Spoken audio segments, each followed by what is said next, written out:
And we'll get started. Mayor Michael Melham of Belleville joins us today, and thank you very much for your time, sir. Thank you, Max. So I'd like to start with a mistake that I made earlier today, which was referring to you as a Democrat, and you emphatically and very politely, I should add, noted that you are not a Democrat, have never been a registered Democrat. You are an independent, and I'd like to ask you why you're an independent. Sure. I think that there was just not one error. I think in the same time, I think you made two errors. I think first you identified me, you outed me as a Democrat when I'm not. And then second, I was a self-proclaimed independent. Yes, you are in fact a registered independent. I am. I'm a registered independent. And really that stems because first and foremost, I've always been pretty center. Depending on what the issue is or the topic is, I can go a little left, I can go a little right, which by the way, I think is the majority of the country, if not the majority of the state. Second, I represent a municipality that's nonpartisan. So I don't really think there's much room at the local level in a municipality our size, really for partisanship or partisan politics. So I figured that I was always a moderate. I was always pretty center of the road.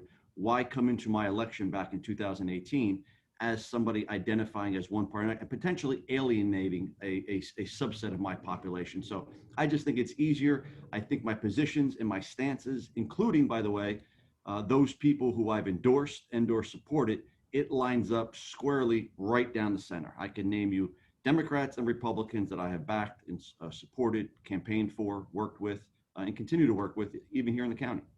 Do you find yourself fiscally conservative for the most part and more liberal on social issues, or how does that break out? Yeah, I think you kind of hit the nail right on the head. I would definitely consider myself a fiscal conservative with regard to social issues.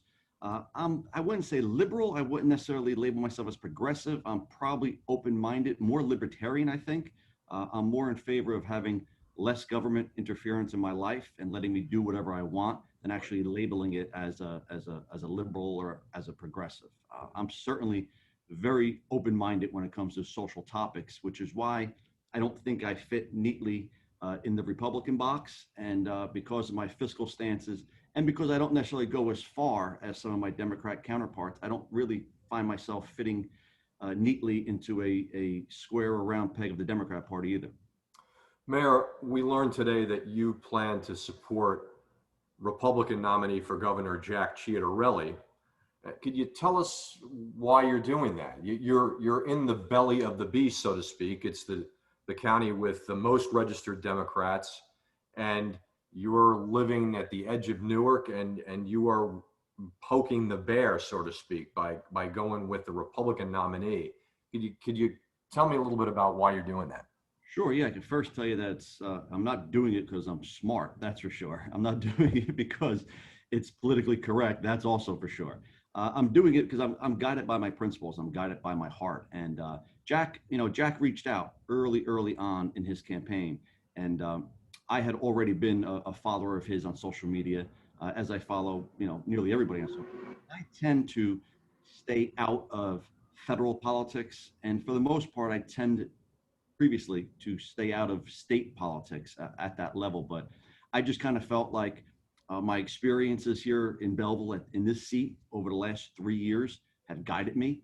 I've had the opportunity to work with all levels of government, from the federal government to the state government to my county government to my legislative team.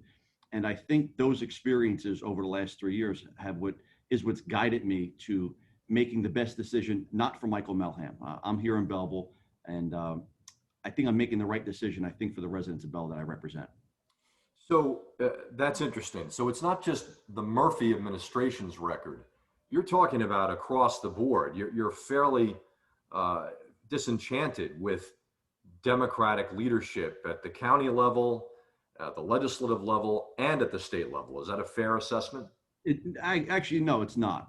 Those are maybe your words, definitely not mine. What I mean is that I've been disenfranchised for sure. And anybody that watches my social media and has seen me quoted in major outlets would know that I was fairly outspoken about the COVID relief aid that came down from the federal level. Right. I thought that was extremely unfair and unequitable. I mean, where we have the city of Newark, who have a great relationship with Ros Baraka, receiving $180 million and Belleville getting 3.6 when percentage-wise Belleville was among the worst negatively affected during COVID. Neighboring Bloomfield only has about 8,000 more residents than us. They got 26 million. Belleville got 3. So at the federal level, sure, I've been outspoken at my positions there. That said, I have a good working relationship with Alvio Series, who's our congressman. Through redistricting that happened. We kind of inherited him through the last redistricting. I would say that while I've been fairly outspoken against the Murphy administration, it really stemmed from a one-on-one encounter that we had several months, over a year ago, when I had my press conference about the Newark water situation. Right. That was a press conference that people viewed as a swipe or as a shot at the Murphy administration. And they didn't see the months of frustration that I went through here at a local level, living in the shadows of Newark. Nationally, everybody knew about Newark's crisis, and everybody was bending over backwards to help Newark. And I just kept saying and advocating for my residents, we drink the same exact water. Right. You know, when Newark's water is in the conversation, and whatever help Newark receives, Belleville should proportionally get our share of that. And it never seemed to come. And the final straw was a conference call that I was on with the Murphy administration, with the NJDEP commissioner on board. And as I tried to advocate and borderline begging for just merely filters for Newark, filters for Belleville, I had to listen to them say, Mayor, no, it is what it is. You're not getting filters. And then the next sentence, them talk about they just handed Newark $1 million for a PR campaign to teach their residents how to use the filters. And it was infuriating to me. And as I tried to speak and tried to speak up, I was disconnected from the call. So most people don't know that backstory. And that was on Monday or Tuesday. That Thursday is what led to my press conference with Straw. And I have to say, my relationship with Newark is strong. I support Roz, and he's actually one of the people that stepped up for Belleville and provided funding so that we can purchase filters for our residents. So it kind of varies. At the Moore County level, I have a good working relationship with our L29 team. You know, they're fortunate. They only have 2 municipalities in their district. It's all of Belleville and half of Newark, as I always say. At the county level, great working relationship with Joe D. I've called him the Robert Moses of New Jersey parks. He does a great job at our parks, our open space. He just made not 1, but 2 considerable investments into Belleville, into our county park. So with me, it's not, I can't just blanket say, you know, I'm upset with this person or this position at this level. To me, it's all independent, which I think it's the way it's supposed to be. So the lead crisis, obviously critical here in your decision about this race. You had trouble with the nonpartisan elections, and they were virtual elections, and you were very outspoken. Did you feel that the administration was going down the wrong path in how they developed a strategy for our election cycle? Was that a critical part of this too? That's part of it. I do think that, you know, forcing people to vote by mail and not allowing people in this day and age who want to make their own decision whether or not they can stand online at a polling location, socially distanced, with all sanitation and all protocols met, taking that freedom away from people, to me, was a bad move. And I think that because, you know, this is something that people like yourself will be interested in. If you look at the numbers, that was a presidential election. And we went through a presidential election all by mail, and then my partisan election. But, you know, the numbers were, the turnout levels in the urban districts were low. Shockingly, even now, as we start looking at a second strand or a new strand of coronavirus, I just, for some reason, don't see Murphy putting himself in a position to go through an all vote by mail election. He was okay with allowing us to go through it as as guinea pigs and as a test balloon, as a weather balloon. But for some reason, because that urban vote didn't necessarily come out in all vote by mail elections, it was easy to predict. I wasn't a political guru when I said that there's no doubt we're going back to in-person voting for the gubernatorial election. Right. And let me ask you this, Mayor. You don't have a problem with these other individuals and their government service, but might they take this unto themselves? You challenging the governor of the state of New Jersey, on whose largesse they depend. It's a little embarrassing for them, conceivably. Now, you're not a Democrat, you're an independent, but still, might they use this as the green light to go into Belleville in a nonpartisan election cycle and be more engaged? Right. Do you fear that at all? Do I fear it? No. I mean, we have a good working relationship, and I really can't let my actions dictate be dictated by what somebody else is going to think. We have a good working relationship. They know where I stand politically on most issues. They know that Belleville's a nonpartisan town. They know that I'm a nonpartisan mayor. You know, my predecessor, by the way, a Democrat, endorsed the Republican Chris Christie. And Right. might I add, the head of the county seat, our county executive, Democrat, by the way, also endorsed Chris Christie. So, Right. Democrats going Republican. I'm merely an independent who has historically shown that I will equally support Democrats and Republicans. Just depends on what the topic is and how it affects or negatively impacts, if it must, Belleville. Right. And I also wanted to ask you about your reaction to this governor shutting down the state and how it impacted your constituents. Anything there in terms of maybe a different direction you would have taken during the crisis? Sure. I'm not the governor, and I don't really want to judge, or I should say, armchair quarterback or Monday morning quarterback what I would have done. I will tell you this, though, that I am on the ground, and that's the thing about local mayors. We're on the ground, and I think that this whole, barring sitting mayors from maybe holding second positions in the state legislature or something like that. Actually, I think that's a negative because we have experience here on the ground. So I can tell you that. I walk door to door. I can tell you that I received the phone calls from our business owners. I received business owners from calls from business owners that had recently invested into opening up a business, entrepreneurial minded people, people that went into their pocket, people that went into their home equity line of credit for their homes to open up a business and then had to shutter it. That was sad. That was probably one of the saddest things is how many businesses had just opened up or opened just prior, even during COVID, that had a shutter. So when we're on the ground here, and by the way, that's not the wealthy, the rich. These are middle class people who decide they want to partake in the American dream and open up a business, be entrepreneurial minded, and by the way, employ people as well. So every bar, every restaurant, every business that was forced to shutter could no longer sign paychecks. And I think that the trickle down effect of that really negative impacted a lot of the middle class people, certainly on the ground, as far as low income people as well. And yeah, there's no doubt that some of those policies absolutely shaped my belief as to whether or not we should be opening and how soon we should be opening. I mean, you could argue numbers all day long, but there are states that opened up far earlier than us that did just fine.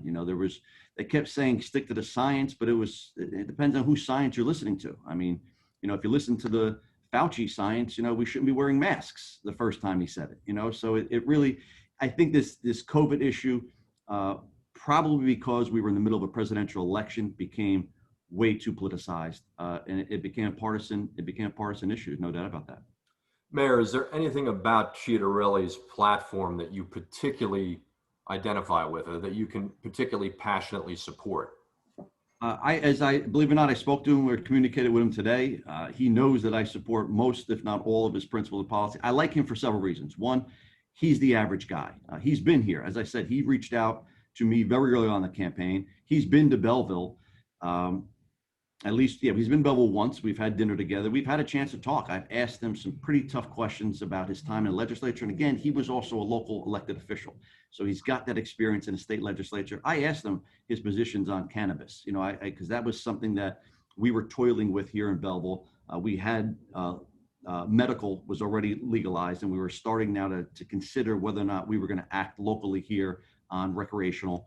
I knew the numbers statewide. I know the numbers Belleville-wide. I know what my residents want, but I was just kind of asking him. One, I wanted to see if he was extreme.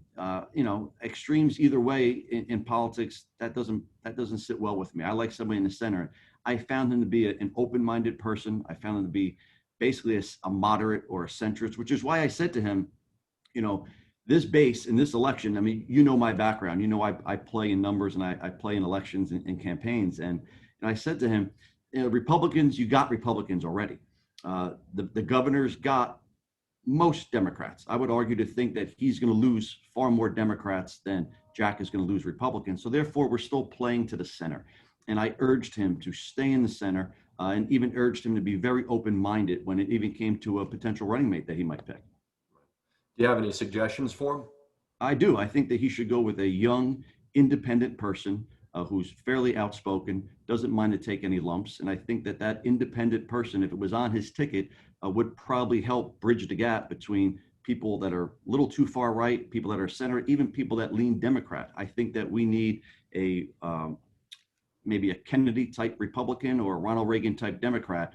We need that person. Belleville, I'm sorry, the state, we're not a blue state. People like to color us, and it depends on the election. So in a presidential election, I'll give you, we're blue. In a gubernatorial election, we are a purple state. And if Jack can get that right running mate, I think, to find his way closer to the center, if not dip over into some Democrat territory that he opened ones that are more moderate based, I think that he has a chance to really pull them over to his side. So I would argue and advise him, as I have, find somebody in the center, find somebody that's an independent. Is that you? Are you the LG candidate on the Jack Chiatarelli ticket? I am not commenting on it at all. I will say that we've done some great work here in Belleville, and I am, as much as I'm willing to do anything I'm asked for by Jack's campaign, I still think that we have some work to do here in Belleville. Right. You mentioned something a minute ago that is fascinating, and it's an idea that I occasionally hear floated, but no one speaks about it as emphatically as you did and just did, and that is returning to that time when a mayor can simultaneously serve in the legislature. And you look at the last the last person who did that was Jim McGreevey, and people talk about the advantage he had of having a base in Woodbridge and then also being able to develop the statewide relationships as a lawmaker in Trenton. And you're saying that you would support returning to that model. Is that correct? Absolutely. I think it was a mistake when the legislature decided that you can't have dual office holding. Of course, they create the law, so they exempted themselves that were already there. But I don't think that's a negative thing. I think that we want people that have local experience. I think I'm not sure how many of my L29 legislative team, how many times they take constituent calls. I know for a fact every time I email them a constituent issue, they respond. But I'm on the street. People know who I am. When I eat locally in Belleville, people come up to me and ask me about the recycling, ask me about the garbage, and ask me about taxes, and ask me about the water. And I have to be able to give them answers. And I think having that repository of information and, for the most part, that experience, as you take that up to higher levels, it's only a positive. And Jack's been there. Jack's been at the local level. Jack's been in the assembly. I've talked to people all day today that have worked with him on both sides of the aisle that speak very, very highly of Jack. Mayor, is that an underlying resistance that you feel to this governor?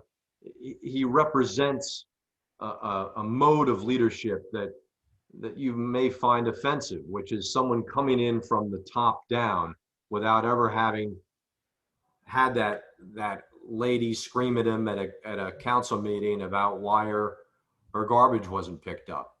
Absolutely. I mean, I can't say that I resent them for that. I don't resent the man at all, but I do think that that's an issue where if you don't have that local experience, you're not on the ground. You need boots on the ground. I mean, I ring doorbells. I still ring doorbells even in off election seasons. I want to know what the residents are thinking. I'm probably the most engaged social media wise. There's nobody out there that will say that they've sent me an email that I haven't personally responded to. You have to have that level of accountability, and it's a different perspective when you're up here. And I get it. I'm in Belleville, I'm at the top, and I have to have a top-down view of everything, but I still stay connected to the ground. And that's very, very important to be connected so you understand what everybody's going through. You understand that local business. So I'm not sure, coming from Wall Street and knowing the size of the house and knowing the property that's been amassed by this governor, I'm not sure he understands what it's like to take a home equity line of credit on the little bit of equity maybe you've established in the last couple of years and invest that money into a business and turn the lights on and deal with the negative consequences that came because of policies, not because of COVID, but because of policies that were enacted by his administration. Mayor, you mentioned that you told Jack Chiatarelli to stay in the center. Democrats this week have jumped on comments he made about educating our children and avoiding an LGBTQ curriculum. Mm-hmm. And I even just got an email moments ago from a Somerset County Democratic commissioner excoriating him and saying that he's actually using code to kind of be intolerant. And do you think it's a mistake for him to sort of use that issue in public as something as part of his agenda, or what's your thought on that? Well, I mean, I think that we live in a time where we politicize everything, including sexuality. So, what I think the mistake is, I think the mistake is the other side just picking apart every single thing he says to try and paint it or portray it. I mean, they did the same thing to Donald Trump. I mean, everything he said, and I don't agree with a lot of what Mr. Trump said, but every little thing they said, it's the same thing. Is it a dog whistle? Is it that? They love to paint these innuendos out there, and I've had a talk with Jack about that topic specifically, and I said, I stand kind of where I think he is, which is let's get back to reading, writing, and arithmetic in our schools. And I think where he was trying to say is that do we really need to be teaching what we're teaching in the sixth grade? I think he's really interested in getting kids back to where we are. I mean, at an international level, if you look at our numbers, we are lagging behind some other well-developed countries. And if we really get back to the basics, reading, writing, and arithmetic, and focus back on that type of curriculum, I'm not quite sure if sexuality should be trumping the basics that we should be educating our kids about. I think that we need to get back to maybe teaching about tolerance and acceptance. Interestingly, something that the left often talks about, tolerance and accepting, as long as they agree with you. The second that they don't agree with you, they no longer tolerate, they no longer accept you. So I think we should get back to maybe teaching our kids to be tolerant and accepting. And my personal beliefs on it are, let's do that. Maybe as we get into the teenage years, maybe as we get into puberty, we offer an outlet to kids that are feeling confused, that are feeling conflicted, and we help those kids rather than maybe say teach that curriculum to everybody as a whole, when we could be really teaching the basics that we should be focused on.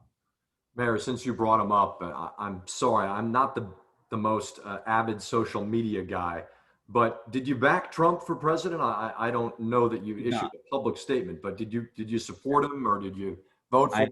I did not. As I said earlier, I tend to stay, from my public perspective, I tend to stay away from the federal stuff. Right. And I did not get involved in that at all on either side. And I have friends that are on both sides. And at a local level, as I tell my constituents and as I tell some of the leaders on the council that I serve with, or Board of Education elected officials, as I regularly tell them and try installing them, decisions made at a local level far more impact the quality of life for our residents, have a far more impact on their taxes, have a far more impact on the equity of their houses than who's ever sitting in the White House. So that really, who's ever sitting in the White House means very little to me here on a local level. So you didn't vote in the presidential election. You didn't throw in with Biden. You didn't think he was a better option, or No, I shouldn't say that. I did vote in the presidential election. I'm just not outspoken as to where I was. I got it. Okay. And Could not sometimes vote. Interestingly, I could not vote, though. This is probably one of the first gubernatorial primaries that I missed because, as you now know, I'm a registered independent, so I was not able to vote. Understood. So the other thing I wanted to ask you about, and this will be the last question, but I appreciate your time, and I hope we can do this again. And candidly, I hope we can do it in person, Mayor, in Belleville. And I just, because it came up, I wanted to follow up on redistricting. Do you hope that Belleville is redistricted so that it can have a legislator actually from Belleville if the Democratic Party doesn't furnish one for Belleville? Yeah, so this could be a whole interview in and of itself. Yeah, absolutely. I land where I land on this is, one, if you know the history of Belleville, we used to have not only a freeholder living in Belleville, but we used to have an assemblyman. And I'll go back a little further and say we also had a commissioner, Passaic Valley Storage Commission. So modern day Belleville, no representation in Passaic Valley, no representation at the county level, somebody living here, and no representation, somebody living here in Trenton. So that's obviously, as a mayor, I want representation here locally. As I joked with one of my assembly people, Ileana, I often joked to her, said, Ileana, I would have no problem if you wanted to come to Belleville. We're building a lot of nice apartments. We're building nice houses. You want to move to Belleville, I will welcome you with open arms. But when it comes to redistricting, I've got people in my ear on both sides. So the way it lands is this. Right now, we are in the 29th district, which is all of Belleville and half of Newark. Mm-hmm. I have an unbelievably strong relationship with Ras Baraka. With him. So these two mayors in this district are tight. We support each other. We back each other. I'm often in Newark. He's often here in Belleville. So if we stay together in redistricting, we're going to flourish. I already have a good working relationship with my senator. and my 2 assembly people. So if we wind up staying here, fine. Could I sit here and argue that maybe the Rutan Estate section of Belleville does not have much in common with Newark's Central Ward? Sure. Can I tell you that they don't like to split or they won't split a large city like Newark in more than 2 pieces? So once they split Newark in half, they needed about 35,000 more people, and they just picked up Belleville and dumped it in there. Yeah. Have I made it work for us? Absolutely, I have. Having said that, if we do get redistricted, I've been looking at some maps and I've been looking at some populations, and there's probably a high likelihood that we're going across the river because you got Jersey City, Hoboken, kind of landlocked there. There's a high probability we're going across the river. Interestingly, in my private life, I own a company that works in about 25 different cities. And I have relationships and contracts in North Arlington and in Lyndhurst. And if we ended up going across the river and the district looked a little more suburban, I think Belleville would flourish in that. We'd probably be one of the biggest ones in that district. And I think Belleville would flourish in that. Having said that, I'm just trying to picture, would that put you in a variation of what is now the 36th district? That would put you into South Bergen, which is Paul Sarlo's district. Right. And Belleville used to be there. So back when I was coming up, when I was a young councilman at 25, 26 years old, we had Senator Scott, who was in Lyndhurst. Right. So we have reached over there before. We certainly have reached over there before. I think it's going to work for Belleville either way. I enjoy a great relationship with Roz. I enjoy a good working relationship with my current legislators. Do I want somebody in Belleville? Of course. What mayor wouldn't? Am I willing to work with them and continue to work with Roz and my L29 district? Absolutely. If we end up across the river, what does that look like for Belleville? I think it looks good for Belleville if we end up going across the river. I can't help but noticing that your co-host of the Chiatarelli cocktail party is the North Arlington mayor. So maybe there's some synergy there with redistricting. Dan is a great guy, a good friend. Again, local police officer before he retired from Montclair.